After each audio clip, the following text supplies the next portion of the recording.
Assalamualaikum warahmatullahi wabarakatuh. Selamat pagi, salam sejahtera.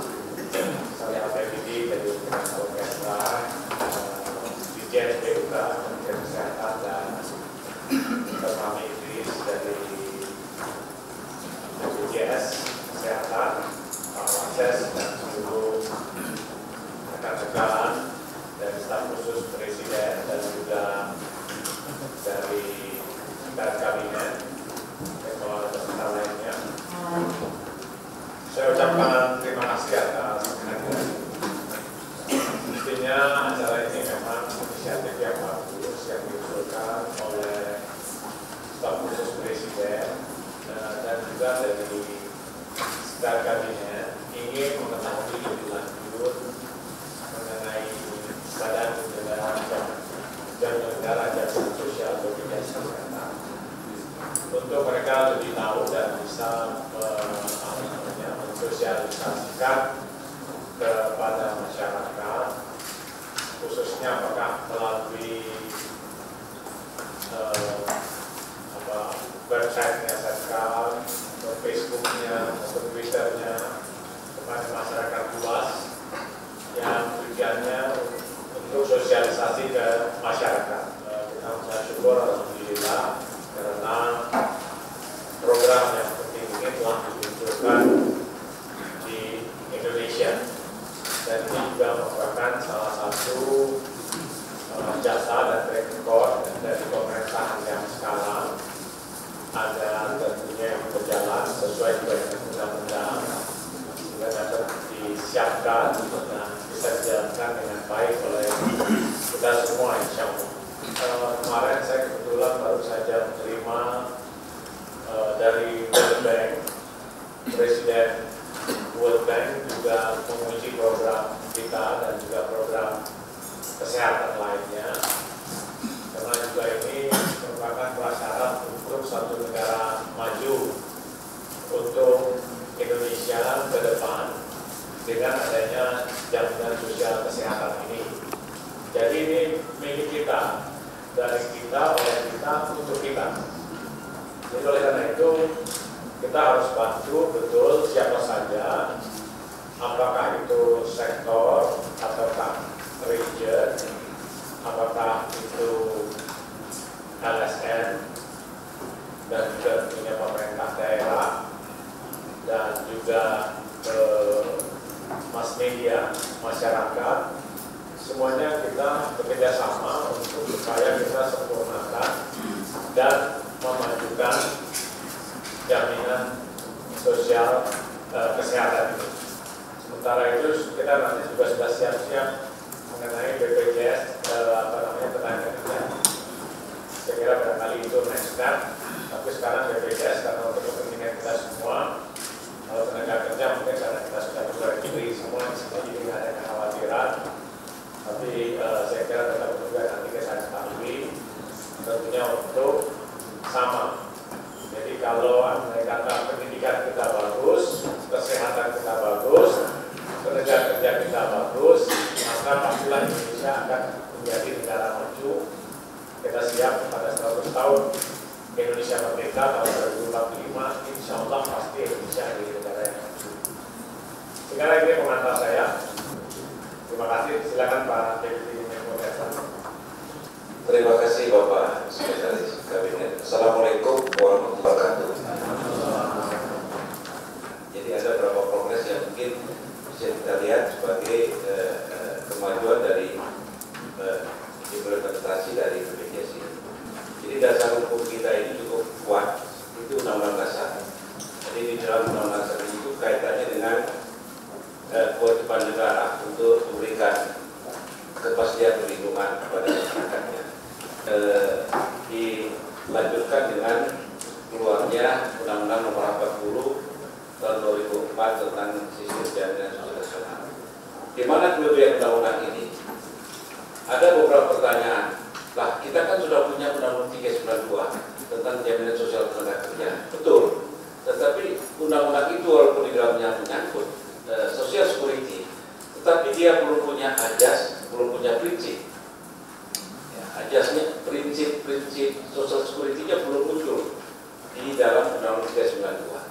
Sehingga di dalam Undang-Undang 40 ini prinsip-prinsip yang menyangkut gotong royong, portabilitas, nirlaba, dana amanat, manfaat sebesar-besarnya untuk kepentingan peserta, transparansi, akuntabilitas, itu ada 9. Itu memang terang-terang di Undang-Undang 40 cukup diutarakan.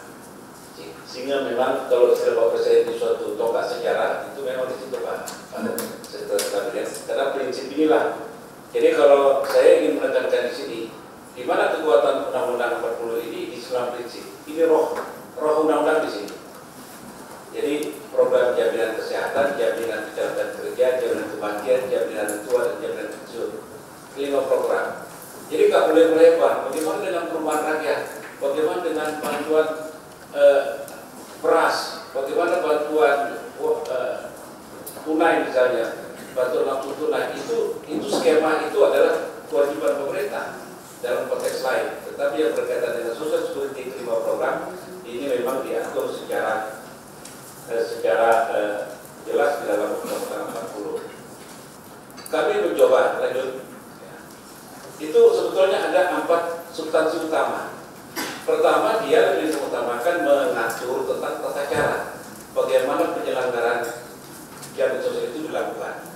Jadi di lebih dari 50 pasal di dalam undang itu lebih banyak mengatur tentang tata cara. Kemudian juga tata cara penyelenggaraannya, dan kemudian siapa yang mengawal, siapa mensinkronisasikan tata cara penyelenggaraan ini. Ada satu lembaga yang namanya Dewan Jaminan Sosial Nasional. Kemudian juga yang ketiga adalah adanya badan penyelenggara. Jadi itu tadi BPJS tadi. Jadi memang kekuatan BPJS ini dibandingkan dengan Askes, Jamsostek, Taspen, Asabri. BPJS ini dibentuk atas perintah undang-undang. Jadi memang dia sebagai badan hukum publik yang diperintahkan oleh undang-undang.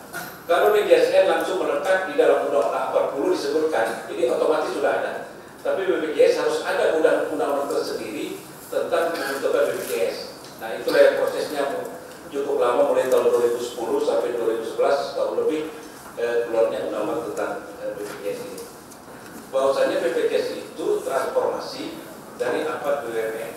Nah, inilah dasarnya kenapa memang kemudian BPJS ini harus berasal dari badan social security yang sudah ada yang existing, yaitu Askes, Jamsostek, Asabri, dan Taspen. Kemudian dia menggambarkan keterwakilan tripartit. Jadi sebetulnya di DJS ini menggambarkan keterwakilan unsur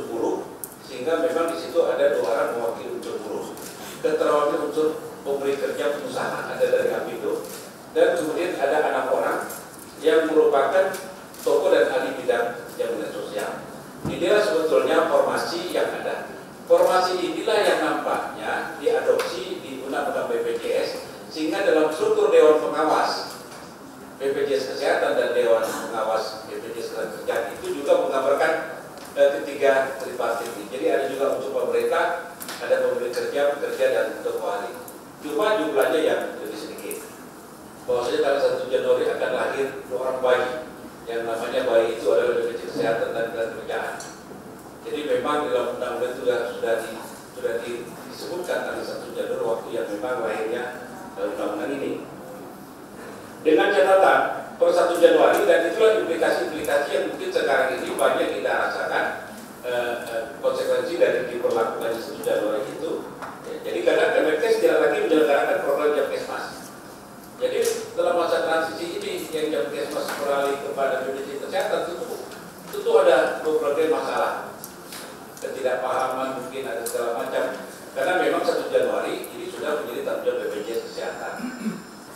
Jam sostek ini kami sampaikan juga Pak Menteri, kenapa kemarin itu memang peluncuran itu kedua badan? Sebab memang secara kelembagaan jam sostek itu harus berubah menjadi BPJS Ketenagakerjaan secara kelembagaan. Tetapi secara program dia masih meneruskan sesuai dengan Undang-Undang Nomor 392. Belum menerapkan Undang-Undang Nomor 28 Tahun 2011 tentang BPJS Ketenagakerjaan. Sehingga memang saat sekarang ini BPJS Ketenagakerjaan itu lembaganya berubah, tapi programnya program lama. Satu program dia harus migrasi, yaitu jaminan kesehatan kepada BPJS Kesehatan. Pensiun baru dia mulai nanti 1 Juli 2015 pada saat itu diterapkan dengan Undang-Undang Nomor 28 Tahun 2011. Posisi kita sekarang ini Pak Menteri, pemerintah telah menyelesaikan 12 PP termasuk PP perubahan. Jadi bukan hanya PP atas perintah, tapi perubahan konsekuensi dari keluarnya undang-undang ini. Ada PP-PP yang lama yang harus memang menyesuaikan. Itu ada 12. Apakah itu sudah semua? Belum. Ada lagi 4 PP yang berkaitan dengan ketenagakerjaan, yaitu PP yang berkaitan dengan jaminan hari tua, jaminan kematian, jaminan pensiun, dan jaminan kecelakaan kerja. Kita masih punya waktu tahun ini untuk menyelesaikan PP tersebut. Dari aspek regulasi, peraturan perundang-undangan untuk BPJS Kesehatan seluruhnya sudah selesai. Artinya kalau ada yang bertanya, apakah peraturan pemerintah, peraturan presiden, Permenkes itu sudah lengkap sudah? Ya, itu sudah untuk BPJS Kesehatan itu sudah. Per tanggal 31 Desember semua peraturan perundang-undangan itu sudah diselesaikan oleh pemerintah. Tetapi ada persoalan memang di sini Pak Menteri. Kalau kita mengacu ke PPLS 2011, jumlah 40% orang miskin, kan itu sering yang digunakan oleh TNP2K itu datanya adalah ditarik 40% orang yang paling miskin sampai dengan yang potensi miskin atau yang disebut dengan vulnerable group atau mereka yang potensi miskin. Kalau 40% itu dihitung dengan data PPL itu jumlahnya 96,7 juta. 96,7 juta jiwa dengan 25,2 rumah tangga. 25,2 rumah tangga. Jadi waktu saya dialog dengan salah satu anggota DPR di Metro, begitu mudahnya waktu itu anggota DPR mengatakan, wah bukan 96 tapi 108 juta. Hitungannya dari mana? Dia menghitung 25,2 kali 4. Bukan begitu cara menghitungnya. Itu hitungan dulu iya.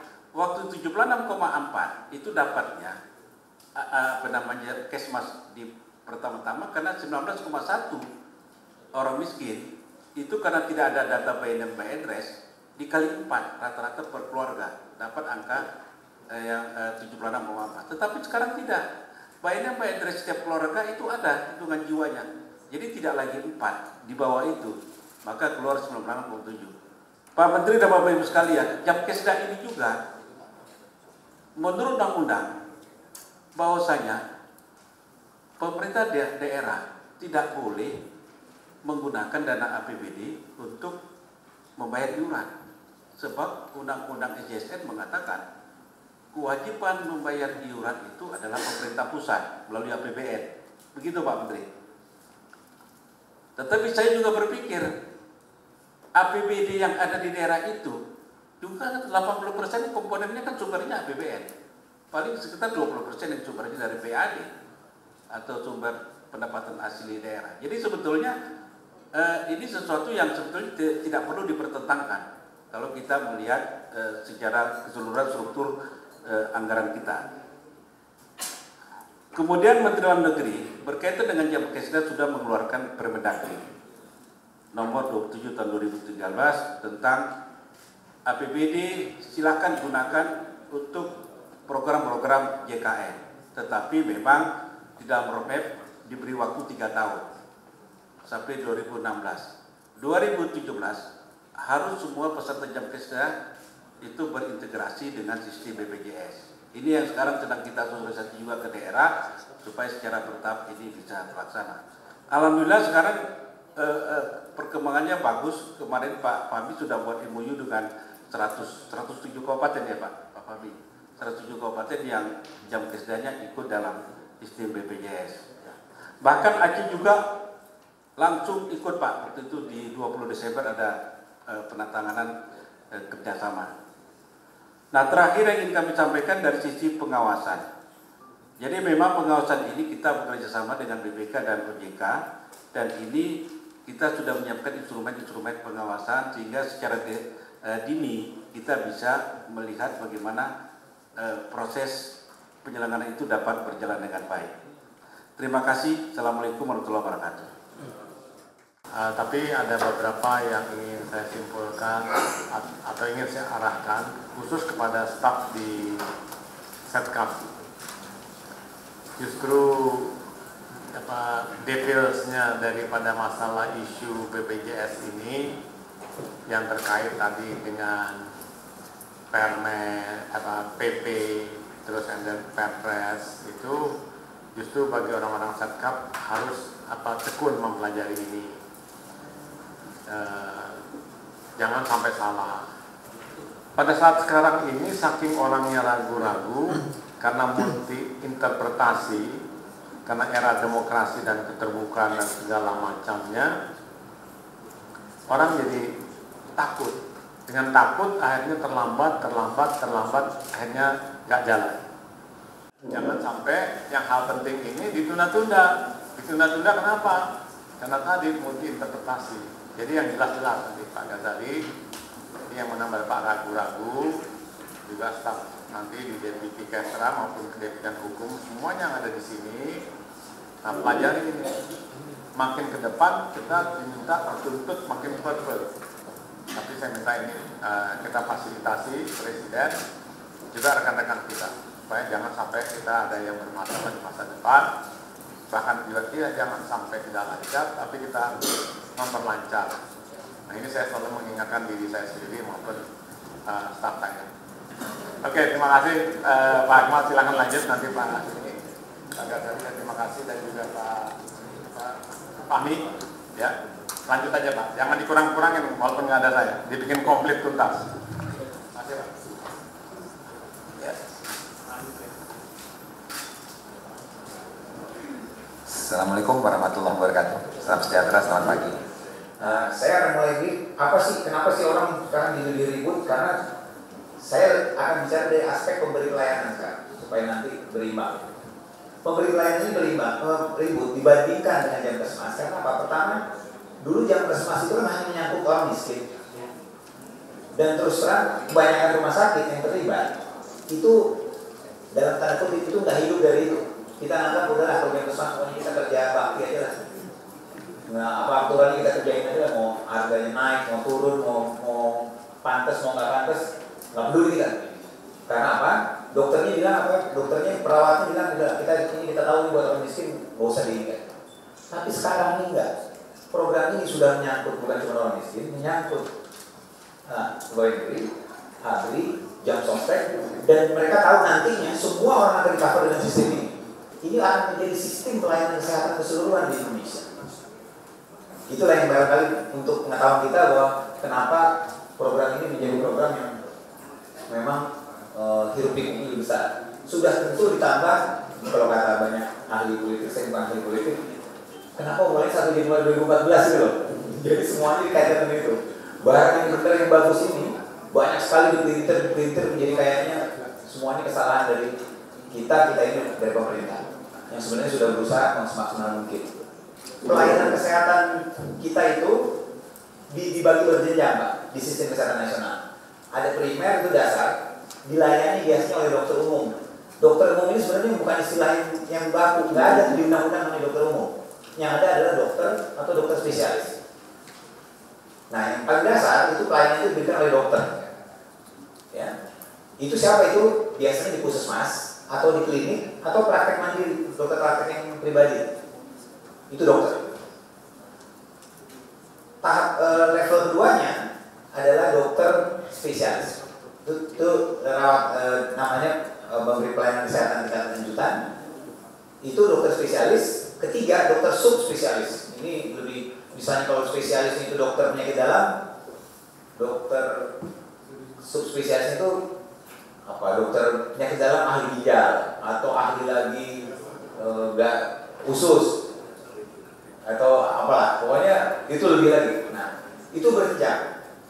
Selama ini banyak asuransi, banyak. Kalau PT Akses dulu enggak, tetap meminta orang kalau sakit ke dokter dulu, baru nanti dirujuk ke spesialis. Tapi banyak asuransi swasta, atau bapak-bapak saya kira banyak yang pegang polis asuransi swasta, itu nggak meminta itu. Kita boleh langsung. Yang boleh langsung ini yang merusak sebenarnya sistem kesehatan nasional. Karena orang berasa nggak usah lah, kalau cuma sakit tenggorokan, biasanya mestinya bisa oleh dokter itu ya. Kita nggak mau, kita maunya ke THT langsung. Sistem yang saya mau akan dalam lingkungan terbatas, saya mau bilang sistem ini nggak betul sama sekali. Dan ini sudah berpuluh-tahun ketidakbetulan. Orang yang punya uang, saya bisa bayar ke spesialis kok. Ngapain saya harus ke dokter? Langsung aja. Padahal tidak perlu. Bahkan lebih ekstrim lagi, orang tidak punya anak, dia misalnya cuma imunisasi, anaknya nggak sakit, cuma mau imunisasi, itu dibawanya ke dokter anak spesialis. Itu sama sekali sistem yang sama sekali salah. Dan itu kita kerjakan dan kita harus sebagai satu kebenaran yang sudah bertahun-tahun. Apa yang saya mau katakan sebagai pendahuluan ini adalah di sistem kita ini kita akan tata betul-betul. Mulai dari primer, sekunder, tersier. Mulai dari dokter, boleh ke spesialis, baru subspesialis. Ini mengubah banyak sekali hal. Jadi yang saya mau ceritakan adalah sebenarnya JKN ini, Jaminan Kesehatan Nasional ini bukan cuma mengubah bahwa hanya orang miskin atau bahwa yang beri yang tanggung, bukan. Untuk memberi kesehatan ini betul-betul merubah juga sistem pelayanan. Dan sayangnya ini bukan cuma merubah uang, ini merubah mindset betul. Karena selama ini kita anggap wah ini yang dokter itu dokter yang ece-ece gitu loh. Dokter yang beneran itu spesialis, yang lebih canggih itu subspesialis. Padahal di sistem ini yang paling memegang peranan penting adalah apa? Justru dokter yang di bawah ini. Karena apa? Di negara yang sistemnya bagus, 85% paling tidak dari orang yang sakit itu berhenti cukup ditangani oleh dokter. 85%. Hanya 10-15% masuk ke spesialis. Di kita, waduh, untungnya di kita angkanya aja nggak ada. Kalau di Jerman itu lebih ekstrim lagi, bukan cuma per dokternya dinilai. Dokter ini, dokter A ini kualitasnya 1, yang 1 plus 2 mesti. Kenapa? Soalnya dokter A ini angka komplikasinya kalau dikerjain itu 30%. Yang lain cuma 10% untuk penyakit yang sama, dia selalu lebih banyak komplikasi terjadi. Jadi sebenarnya sistem ini sangat-sangat bagus menata-nata seperti ini. Kita nggak punya angka itu selama ini. Yang kita dengar cuma apa? Justru terbalik, malpraktek. Yang sebenarnya kadang-kadang buat kita nggak ada artinya. Malpraktek bukan malpraktek di dalam malpraktek, tapi yang malpraktek beneran nggak ketahuan berapa. Dengan cara ini akan jauh lebih banyak data yang terdapat. Jadi saya kira ini beberapa hal yang sangat penting kita ketahui. Nah sekarang saya ceritakan cuma kesiapan. Kesiapannya cuma banyak data aja. Bahwa sebenarnya kita punya data dari yang primer sekarang. Ya dokter. Dokter itu puskesmas, klinik pertama isinya dokter dan praktek mandiri. Ini kerja raksasa PT Akses, kemudian TNP 2K dan Kemenkes mengumpulkan data ini, mengkompilasi sehingga mestinya puskesmas ini sudah siap untuk melayani. Tapi yang saya ingin katakan secara terbuka, kalau kita katakan seperti kualitas ini masih bervariasi Pak. Satu puskesmas itu bisa dibilang cukup bagus. Yang kita datangin kemarin misalnya di Cempaka Putih sini, di belakang kantornya Pak Fahmi, wah itu puskesmas bagus sekali. Itu dokternya aja 26. Iya, puskesmas. Tapi ada sekitar 11% ya, dokter di puskesmas di Indonesia ini tidak ada dokternya. Jadi bidan atau perawat, daerah pegunungan, di perbatasan, di kepulauan banyak seperti itu jumlahnya 11%. Jadi sekitar mungkin kalau 9.800-an kalau nggak salah angkanya, sekitar 800-an angkanya. Tapi bukan berarti tidak pelayanan dokter, tapi dokter tetapnya tidak ada. Ada yang cuma didatang 2 kali seminggu, didatang 3 kali seminggu, karena memang kalau ditaruh dokter juga tidak efisien. Pasiennya sedikit sekali, daerah jangkauannya cuma kurang dari 4.000 orang, 3.000 orang cuma, itu susah. Masalahnya tapi, kalau kita lihat dari sisi kebutuhan dokter ini, dari sisi yang kita takutin apa sih? Dulu paling takut ini kalau dibuka nanti terjadi waktu KJS, waktu di DKI, pasien berudak, tidak terlayani dan sebagainya. Itu isu di kota besar, itu nggak akan terjadi di pegunungan. Karena orangnya nggak banyak, apa yang meludak, orangnya juga nggak ada. Tapi saya kemarin dari Bapak Pak itu mempersiapkan RPJMN, isu yang dilihat oleh konsultan luar itu bagus. Dia bilang jangan salah juga. Nanti ada isu inequity, bahwa dia akan kasih lihat nanti orang yang nggak suka dengan program ini, bahwa program ini nanti utilisasinya 99% dilakukan oleh orang di kota. Jadi dia bilang ternyata katanya kita kumpulin uang semua hanya buat hidupin orang kota. Oleh karena itu isu ini Pak Fahmi kita sudah antisipasi, isu bahwa di Undang-Undang BPJS atau di Perpres sudah disebut daerah-daerah terpencil yang susah nggak ada orangnya, kita bisa mengganti uang tunai, kita kasih uang untuk ambulansnya, kita kasih datangin dokternya, semua ditanggung. Dari segi regulasinya sudah di-cover karena sudah ada amanahnya di undang-undang, permennya sudah keluar, jadi tinggal kita jalankan. Ini kekurangan dokternya, semuanya ini perhitungan seperti ini nggak usah kaget. Wah masih kurang 6.000. Dokter Indonesia ini 100.000 orangnya. Jadi kurang 6.000 ini semuanya teoritis. Teoritisnya kita pakai rasio. Sekian penduduk berapa dokter tuh. Tapi ini sudah kita hitung tidak hanya dengan ini rasio ini, satu dokter melayani 50 peserta. Bahkan kita sudah kekurangan ini nggak terlalu susah untuk diisi karena Pak Cok kita lihat ini. Ada kelebihan di beberapa tempat. Tadi saya katakan, satu puskesmas bisa 26 dokter.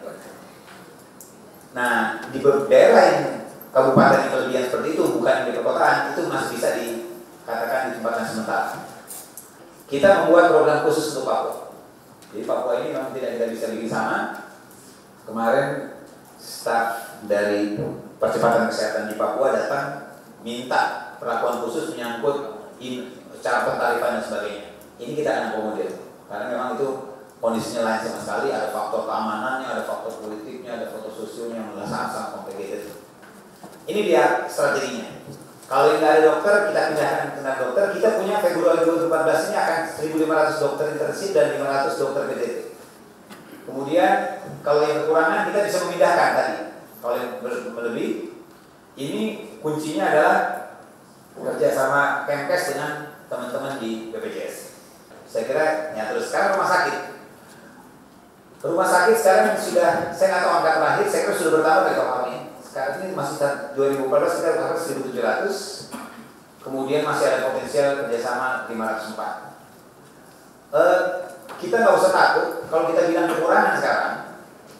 Kita mengasumsikan sesuai dengan undang-undang semua rumah sakit yang punya milik pemerintah atau pemerintah daerah harus menjadi mitranya BPJS. Jadi tolong diingat, kalau ribut sekarang di koran rumah sakit swasta ribut segala macam, satu sebenarnya hitungan rumah sakit swasta sebenarnya boleh milih, dia boleh ikut boleh enggak, sebenarnya nggak usah terlalu ribut. Kalau nggak ikut ya udah, kalau nggak cocok harganya nggak usah ikut, selesai persoalan. Tapi kan nggak mau gitu, dia juga nggak mau. Dia melihat ke depannya, wah ini kalau saya nggak ikut rugi dua deh. Tapi dia mau ikut dibayar mahal. Itu aja, ini sih ilmu dagang asli rumah sakit swasta sih. Karena emang dibuatnya untuk berdagang juga gitu kan. Jadi jangan aneh juga kalau yang ribut-ribut. Nah, kalau yang bahaya itu yang ribut masih pemerintah, itu kan persoalan kita. Tapi kalau masih swasta, dia boleh gini kok. Yang sebelum ini berapa Pak yang ikut termasuk swasta yang sudah ikut? Itu 1.900-an. Sudah berlangsung bertahun-tahun, Jamkesmas itu ikut. Enggak ribut-ribut, tapi seperti katakan tadi. Sekarang yang dibayar rumah sakit itu lebih tinggi sebenarnya. Mereka ribut karena apa? Apa swasta? Mereka minta dinaikkan dengan rumah sakit pemerintah. Kenapa? Pemerintah kan pegawainya dibayar pemerintah, kita bayar sendiri. Padahal 2/3 minimal dari orang dokter yang bekerja di rumah sakit swasta itu adalah bukan pemerintah juga. Iya, bekerja di pemerintah. Dan dia tidak nyekolahin. Itu pemerintah kan sekolahin pegawai keluar uang. Swasta itu enak. Dipakai aja rumah dokter pemerintah yang sore-sore pindahin aja juga ke rumah sakit kerja. Dia tinggal begitu orang datang, dia tinggal ngasih potongan. Saya kerja di rumah sakit swasta, dipotong 25% udah enak gitu. Nah, jadi sebenarnya ini isu itu juga tolong hati-hati dilihat. Kalau banyak di situ, wah ini kurang, keluhan segala macam. Kalau itu rumah sakit swasta, sebenarnya sih sederhana jawabnya. Kalau nggak cocok hati nggak usah.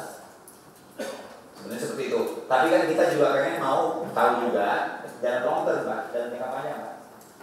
Kenyataannya di dunia ini akhirnya nanti pelayanan kesehatan itu hanya 40%, 30% dipegang oleh pemerintah. Itu kenyataannya. 60% itu memang swasta. Oleh karena itu kita tahu itu jangka panjang kita cuma sebaik-baik dengan rumah sakit swasta ini. Karena kenyataannya seperti itu. Jadi semua balas. Jadi nggak bisa juga ekstrim kayak saya bilang, cuma langsung bilang kalau nggak cocok mau saya ikut, nggak bisa langsung seperti itu sebenarnya. Dalam jangka menengah kita mesti lihat bahwa pemerintah nggak bisa keluar uang terus untuk bikin plan kesehatan. Kita juga perlu swasta untuk membantu kita menyelesaikan masalah kesehatan keseluruhan. Jadi sistemnya ini semuanya memang berubah sama sekali. Oleh karena itu mudah-mudahan penjelasan ini saya coba sederhanakan. Aslinya Pak nggak sesederhana ini, tapi intinya mudah-mudahan bisa bermanfaat. Assalamualaikum warahmatullahi wabarakatuh. Terima kasih. Assalamualaikum warahmatullahi wabarakatuh. Selamat pagi, salam sejahtera untuk kita semua. Yang mewakili Bapak Seskap, Bapak Ibu Deputi dan seluruh jajaran Seskap. Jadi di awal 2014, 1 Januari kami sudah memigrasi 4 komponen. Jadi komponen Askes yang semua di ruangan ini saya yakin negara-negara yang pegawai negeri pasti peserta Askes. Soal punya kartu atau enggak, disimpan atau enggak itu soal lain. Tapi master file-nya di kartu itu. Kalau Bapak sebutkan nomor NIK saja itu langsung ketahuan Bapak peserta Askes. Kita malah lewat teknologi SMS itu kalau Bapak punya nomor sekarang kita bisa cek bahwa Bapak peserta yang masih terdaftar. Kemudian Jamkesmas tadi 86,4 juta, by name, by address, by fasilitas kesehatan sudah masuk. Anggota TNI Polri juga sudah bergabung. Jamkesda yang terintegrasi. Nah, pertanyaan masyarakat seperti ini yang terjadi, bagaimana cara mendaftar? Karena sekarang sudah mulai ada pendaftaran sendiri. Jadi Pak Asis kalau keterangan yang ada daftar ke kantor BPJS atau di web. Jadi web BPJS Kesehatan .id itu bisa daftar sendiri langsung. Karena sekarang ini kami di luar mungkin karena Bapak Presiden turun langsung, soalnya pendaftaran luar biasa baik. Sekarang sudah rata-rata 20.000 orang per hari mendaftar. Sehingga kantor kami memang yang kami prediksikan tidak begitu banyak, sudah buka tenda sebetulnya dari awal untuk antisipasi yang membludak. Tanggal 1 Januari kan masuk. 1 Januari kami nggak ikut. Untuk persiapan 2 Januari itu untuk fine tuning saya dari dalam. Rupanya banyak daftar 1 Januari itu. Saya nggak tahu apakah karena nggak ngerti kantor atau sebenarnya fasilitas itu kan mereka datang. Itu menunjukkan animonya tinggi sekali. Ada hampir 600-an lebih orang tanggal 1 itu yang datang. Saya cek paling banyak itu di Bandung dan di Pontianak. Itu menunjukkan bahwa ditunggu-tunggu programnya oleh masyarakat. Nah, memang kita harus siapkan sistem pelayanannya nanti untuk bekerjasama dengan Kementerian Kesehatan untuk mereka yang sudah mendaftar ini, sehingga sisi supply-nya itu memang secara kuat betul. Kemudian yang ke atas, dimensi ke atas tentu tidak ada lagi biaya. Tidak ada lagi biaya, menyatakan bahwa biaya tidak cukup sehingga pasien harus nambah sejumlah uang untuk mendapatkan semua dijamin asal 2 syarat. 1, sesuai indikasi medik. 2, sesuai prosedur. Nah, bagaimana pendaftaran? Kalau kita punya teman, badan usaha, silakan datang, ada form dan lain-lain. Saya kira teknis ini. Namun prinsipnya kita memang online system, cukup bawa NIK sesuai selesai semua urusan. NIK dan paspor itu 3 kali lipat 2. Ini yang jadi tinggal masuk. Kalau yang tadi Pak Inu sebagai PNS, tinggal kita cek NIK-nya atau nomor induk pegawainya selesai. Keluar semua kalau kita diterbitkan kartu. Tapi kami sampaikan bahwa kartu asbes yang sekarang masih berlaku untuk terus tidak perlu diganti. Kemudian bukan penerima upah, ini saya sampaikan datang kantor bisa lewat website. Mereka setiap data pasti dapat nomor virtual account-nya. Jadi itu saja mereka dapatkan keluar dari kantor. Mereka kalau punya ATM datang ke ATM tinggal bayar iurannya. Untuk 5.500 untuk kelas 3. Kalau bapak ibu punya pembantu di rumah, punya jaminan kesehatan, daftarkan. Untuk 5.500 per bulan, untuk kelas 3 setahun nggak sampai 300.000 per hari, nggak sampai 1.000 perak. Masa kita kejamin pembantu kita nggak ada BPJS kesehatannya Pak. Jadi ini juga berlaku untuk PNS yang anaknya sekarang 3 dan masih tertanggung, kemudian belum terdaftar, silakan didaftar ke kantor BPJS untuk tambahan tanggungan. Tapi tentu ada syarat, nanti kalau sudah usianya sudah 21 tahun dan menikah masuk kerja kuliah sampai 25 tahun. Setelah itu iuran. Jadi anggota keluarga 4, ibu atau bapak, kemudian bisa saja masuk mertua ibu bapak, iuran ditambahkan 1% per orang gaji per bulan untuk yang bekerja penerima upah. Jadi untuk kartu akses masih berlaku, tidak ada masalah. Kartu jam kesmas masih berlaku, kartu jam sostek masih berlaku, kartu TNI Polri masih berlaku, kartu jam kesmen tidak berlaku. Ini poskonya yang saya sampaikan. Saya berikut kalau ada masalah keluhan silakan telepon ke 500 400 Pak. Jadi 500 400 silakan saja. Memang kami terjadi peningkatan lonjakan yang telepon. Dulu masih akses itu rata-rata telepon 200 300 orang sehari. Sekarang sudah sampai 3.000 4.000 orang Pak. Jadi memang sempat dari petugas yang kita 16 orang sudah 20, 24, 26 kita tambah sekarang. Kita akan lihat terus trennya. Saking banyak yang ingin bertanya, baik itu yang mengeluh maupun bertanya. Call center 500 400, kemudian bisa hotline langsung ke kantor cabang di mana tinggal, dekat.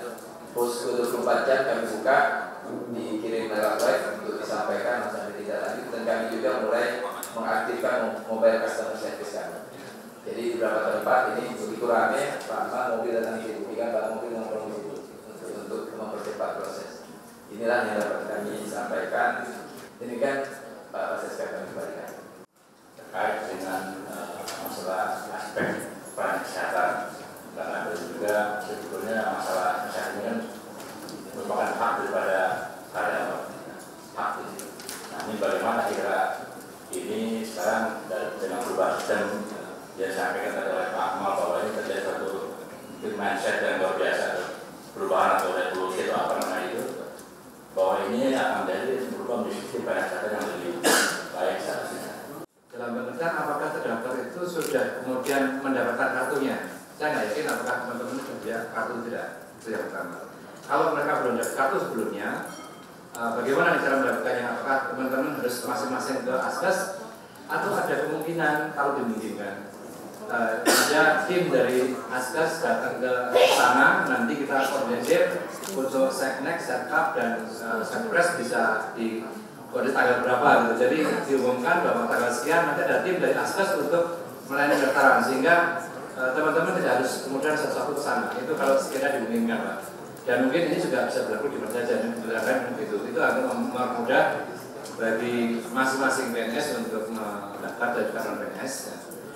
Kemudian kalau yang sudah ada kartunya sebelumnya, jadi kan sudah pasti kalau yang di VIP tidak berlaku. Tapi kalau yang tadinya ada Askes yang kartunya itu saya nggak tahu apakah itu kartu kuning itu tetap berlaku atau bagaimana, atau ada perubahan diganti kartu baru itu. Ya, kami sudah. Bagaimana dengan keluarga kita selain misalnya bapak mertua, ibu mertua, bapak kandung, ibu kandung. Nah ini apakah masuk ke jaminan kita untuk didaftarkan atau mereka datang sendiri? Itu yang pertama. Yang kedua adalah apakah semua rumah sakit bisa kita dirujuk ke sana, misalnya rumah sakit swasta khususnya, sebagaimana dari salah satu perusahaan yang bekerja sama dengan salah satu asuransi, di situ terdaftar rumah sakit mana saja yang boleh. Apakah di sini juga ada terdaftar gitu rumah sakit yang masuk? Takutnya kita salah masuk diusir, Pak. Kalau ibu mendapat rujukan 6 dokter, ibu harus 6 hari datang ke rumah sakit. Kemudian saya sudah datang ke dokter jantung. Dokter jantung bilang nggak masalah Bu. Jadi pelayanannya itu cukup baik dan beliau merespon bahwa saya harus ditindaklanjuti untuk pemeriksaan yang lain. Tetapi ketika saya memeriksa ke dokter paru, saya harus kembali ke puskesmas. Ini bagaimana Pak? Kok pemahaman antara petugas di lapangan BPJS dengan para pelayan kesehatan di rumah sakit kurang sepaham. Hampir sebagian besar di staf khusus presiden, asisten dan pembantu asisten ini belum terdaftar sebagai peserta jaminan kesehatan. Apakah kita yang harus proaktif atau lembaga kita yang harus mendaftarkan? Pertanyaannya, apakah kita yang harus proaktif atau lembaga kita yang mendaftarkan? Apakah ada sanksi hukum apabila tidak dilakukan? Yang kedua, kami di staf khusus presiden bidang komunikasi sosial itu hampir setiap minggu kami kunjungan ke daerah. Kami memberitakan apa yang sudah menjadi program pemerintah, salah satunya dulu Jamkesmas. Pertanyaan kami adalah, tadi Bapak katakan ada 107 kabupaten kota yang sudah MOU dengan BPJS. Karena terus terang Bapak, setiap kami kunjungan ke daerah, itu selalu mereka sangat bersyukur sekali adanya Jamkesmas dan adanya Jamkesda. Jangan sampai nanti adanya BPJS ini mereka mau klaim ke kita, oh ternyata belum terintegrasi dan mereka sulit. Itu yang jangan sampai terjadi seperti itu. Di setiap daerah, siapa yang kita bisa koordinasikan untuk implementasi BPJS di daerah? Tapi misalnya pertanyaan saya simpel, apakah mereka misalnya memiliki KPS, itu berarti bisa menukarkan KPS-nya misalnya untuk ke BPJS, ke kantor Askes, untuk ditukarkan dengan kartu perlindungan sosial. Kartu untuk perlindungan sosial untuk orang miskin itu. Ini terkait sosialisasi Pak. Tugas saya soalnya itu. Satu. Yang kedua, pertanyaan saya lagi, bagaimana misalnya rakyat yang lainnya mendapatkan selain misalnya website, karena kalau orang di kampung-kampung tuh dia nggak akan ngerti tuh website apa. Tapi bagaimana dia mendapatkan akses untuk mendapatkan kartu tersebut? Apakah misalnya puskesmas misalnya, itu mereka bisa mendapatkan layanan tersebut di puskesmas setempat kan dekat setiap kampung itu kan ada puskesmas. Waktu pendaftaran di Askes dulu itu untuk puskesmas itu ditunjuk Pak, puskesmas mana itu untuk peserta itu. Dan sekarang gimana Pak? Apa masih seperti itu? Karena kan rujukannya itu harus puskesmas yang didaftarkan di PT Askes, atau kita bisa meminta rujukan di puskesmas mana saja. Untuk tambahan misalnya tambahan keluarga anak yang kedua atau ketiga, itu apa kita harus ke tempat berdasarkan KTP atau kita bisa daftar di tiap cabang di mana saja, di yang misalnya di Jakarta atau yang di Jawa Timur, Selatan atau Utara, atau kita bisa daftar tidak sesuai dengan KTP yang kita miliki. Misalnya ini kita akan tinggal dekat dengan rumah sakit yang tidak ada kerjasama dengan BPJS. Apa kita bisa mengajukan klaim gitu Pak? Karena keadaan darurat. Saya ingin menanyakan atas nama masyarakat umum ya Pak ya. BPJS Kesehatan itu sering didengar-dengungkan di mana-mana bahwa itu untuk kesehatan masyarakat. Tapi masyarakat sendiri belum tahu kriteria BPJS dan sebagai anggota BPJS. Karena untuk yang tadi Ibu tanyakan, mereka sangat tidak mengerti tentang web ataupun maaf yang buta huruf belum mengerti tentang yang ada di koran-koran. Kalau pegawai penerima upah Pak, bisa kolektif, bisa sendiri. Tapi kalau yang bukan PNS ya, kalau bagusnya didatangkan kolektif. PNS nggak perlu otomatis. Hingga nanti diatur PNS nggak lupa untuk jam kesmen, kalau bisa tetap ada undang-undangnya boleh. Mungkin nanti tambahannya dimasukkan dalam komponen gaji sebagai tunjangan kesehatan, bukan langsung dibayar ke asuransi sekaligus. Itu mungkin aneh. Tapi kalau masuk tunjangan gaji sebetulnya masih memungkinkan. Nah, memang sekarang sedang 16 hari ini kami melihat ada transisi yang luar biasa, sehingga untuk peserta PBI, non PBI itu hampir tidak ada masalah.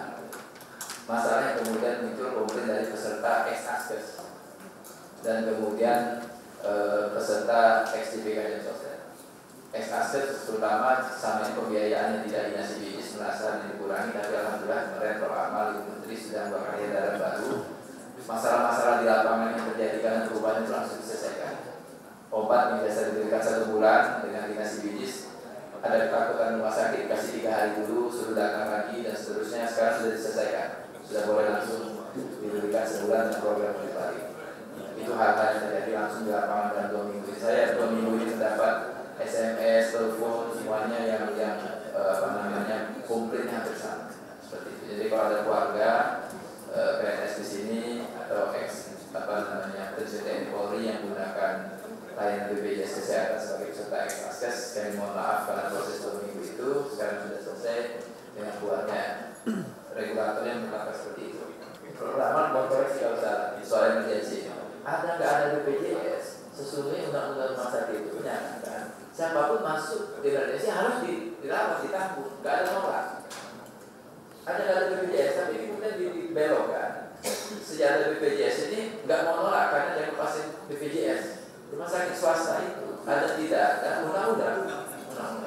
Sekarang kami memang kita harus sama-sama memberi sanksi di tegas juga ke rumah sakit yang memang lebih banyak komersialnya dibandingkan aspek sosial yang dipilih dalam undang-undang itu. Saya kira ini penting kita sampaikan. Rumah sakit banyak, kalau dokternya nggak ada itu susah.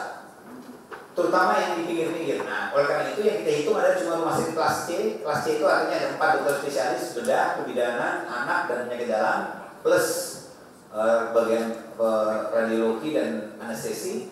Ini mesti ada di kelas C dan D. Karena ini yang bahaya di daerah. Rumah sakit di kota yang besar, Pak, udah kebanyakan. Yang bahaya ini rumah sakit tipe kelas C dan D di daerah ini mesti dijamin oleh kita, pemerintah. Itu amanah undang-undang. Kita sekarang mau bikin cara peraturan baru tentang izin prakteknya. Masalahnya izin praktek dikeluarkan oleh daerah lagi. Ya kan? STL-nya ditahan cuma. Registrasinya kita pusat pegang. Tanda bahwa dia kalau di ini tuh tanda bahwa dia kompetensi itu dipegang oleh pusat. Tapi izin praktek itu dikeluarkan oleh daerah. Syaratnya orang izin praktek adalah registrasi. Tapi kalau pemerintah daerahnya main-main, dia bisa kasih loh izin praktek tanpa kasih registrasi. Itu terjadi, Pak. Itu yang terjadi terus kemarin dari dokter asing di Tangsel segala macam itu terjadi seperti itu. Nggak ada izin, bisa keluar izin prakteknya. Jadi memang semua program kita ini betul-betul mesti dikawal, kalau enggak semuanya akan tidak seperti yang kita harapkan terjadi. Ini bahayanya selama ini apa? Orang dari daerah, sekolah di Jakarta dia nggak balik ke daerahnya. Soalnya gulanya adanya di Jakarta, Bandung, Surabaya. Bayangkan sekarang dokter di Jakarta itu ada 19.000 sekian, mungkin sampai 20.000 dari 100.000 dokter yang ada di Indonesia. Itu kan aneh. Ini Pak, jadi kalau ada masalah yang ada, saya nggak mengatakan bahwa kita semua siap-siap memberi pelayanan, tapi ada beberapa perubahan yang kita mesti tahu. Cara perubahan, cara menghitung uang yang dia dapat ini, tadi saya katakan saya bisa ceritakan. Ini dokter ini mesti siap dengan perubahannya. Dan ini bukan cuma cerita, wah sosialisasinya kurang, nggak bisa. Sosialisasi itu bisa dilakukan kapan aja, tapi ini makan waktu untuk orang untuk terima bahwa sistem yang kita mau mesti jalan ke depan. Orang sudah biasa dokter itu kerja, saya periksa pasien 1 langsung dapat uang. Dia tinggal hitung aja. Saya periksa 100 orang, kalau 1.000, 100.000. Ini enggak ada sistem ini. Sistem ini membuat itu semua sistem paket Dan baru nanti dihitung dengan sistem paket yang baru ini. Bagaimana pembayaran sekarang yang diajukan dalam sistem ini? Sistem ini misalnya data selama katakan 5 tahun dari terakhir atau setahun terakhir, pokoknya kita kumpulkan sekian. Kalau data yang sebenarnya lebih dari 1 juta kasus, tiap penyakit kalau ada puluhan ribu, kita rata-rata aja. Rata-rata kalau aktivitas berapa sih? Tadi kan ada yang 1 juta, ada yang 5 juta, ada yang 3 juta. Kalau dia berat, berapa? Ya 20 juta lah, karena dirawatnya lebih lama. Kan sakit itu ada berat, ada kurang. Itu di rata-rata. Jatuhnya adalah apa? Sakit tipes pokoknya akan dibayar oleh BPJS 5 juta. Mau dirawat cuma sehari, mau dirawat 20 hari, diagnosisnya apa? Tipes 5 juta loh, uang. Udah selesai. Apa yang mesti dikerjakan rumah sakit? Dia bikin efisien. Jadi, sebentar. Satu, yang pertama, sistem ini membuat efisien dan banyak keuntungan kayak tadi kan. Dokter nggak bisa sembarangan rumah sakit nahan-nahan orang dan sebagainya. Dia akan bikin efisien. Kalau nggak dia bantu. Nah, tapi ada juga kemungkinan tadi. Makanya ada dua yang bisa dikendalikan. Satu, kendalikan biaya namanya dengan cara ini. Kedua, kendali mutu. Benar-benar nggak dikerjakan. Jadi memang sebetulnya otomatis yang dapatkan KPS itu secara teoritis ya. Saya bicara secara konsep, jadi mungkin di lapangan karena ada beberapa kondisi-kondisi itu memang pemegang KPS itu dia juga adalah sebetulnya peserta Jamkesmas dulu, yang sekarang otomatis adalah peserta penerima PBI, itu yang melalui BPJS Kesehatan. Tetapi untuk menjadi peserta nggak perlu menunjukkan kartu KPS itu. Jadi itu tidak menjadi suatu persyaratan ada kartu KPS, tidak. Yang menjadi persyaratan dia megang kartu Jamkesmasnya itu. Itu yang menjadi panduan BPJS. Mereka yang sudah menjadi peserta Jamkesmas, dia ada kartu Jam 2013, maka dia otomatis menjadi peserta BPJS Kesehatan. Sebetulnya di situ. Nah, ini kami sampaikan Jamkesmas, Pak. Karena kami sampaikan selain tentang asuransi komersial tambahan. Undang-undang ini secara itu menyatakan di dalam undang-undang SCS-nya, peserta yang sudah menjadi peserta BPJS sudah menjadi mendapat paket manfaat BPJS Kesehatan. Di atas itu mereka boleh mendapatkan asuransi kesehatan tambahan atau reimburse. Karena BPJS itu sampai kelas 1. Di atas kelas 1 silakan bayar sendiri reimburse atau asuransi kesehatan tambahan. Walaupun kita melihat 20.000 peserta per hari, kalau kita lihat dengan jumlah kantor cabang kami 104 dengan titik layanan kami di kabupaten kota itu 467. Kalau tidak rata-rata sebenarnya hanya 50 orang. Kalau katakan di kantor cabang kota besar 20.000 itu 200 orang. Kebetulan saja kelihatannya Jabodetabek dan kota-kota besar ini Pak yang paling banyak masuk. Saya kemarin ke pasar Minggu kantor cabang Jakarta Selatan kami itu 500 orang antri dari pagi sampai sore. Saya tanya, Bu, Pak, nggak pakai internet? Nah, ada juga yang jawab, saya pakai baju preman harus casual. Ambil juga nomor pendaftaran Pak, ngobrol. Ada juga teman kita kelihatan di middle low community ya.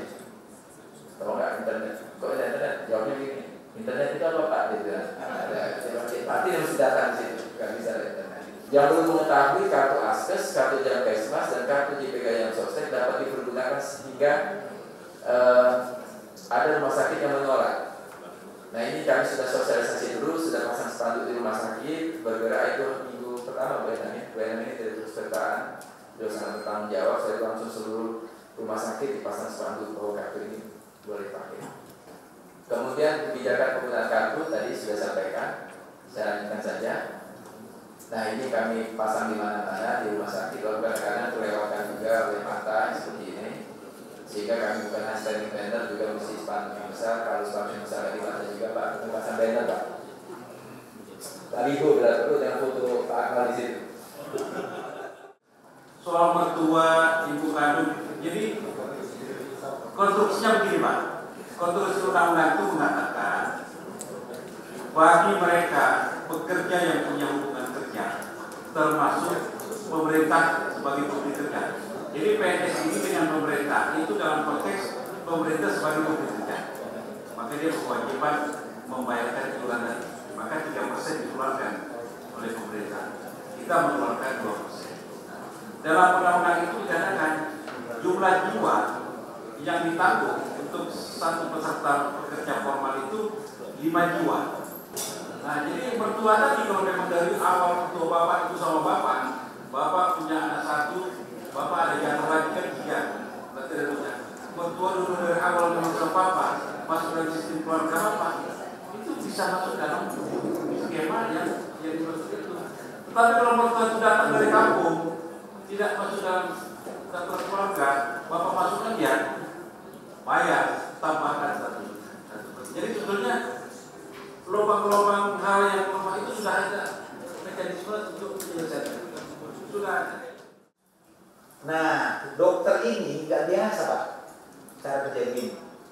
Terlalu nggak biasa dibayar dengan cara seperti ini.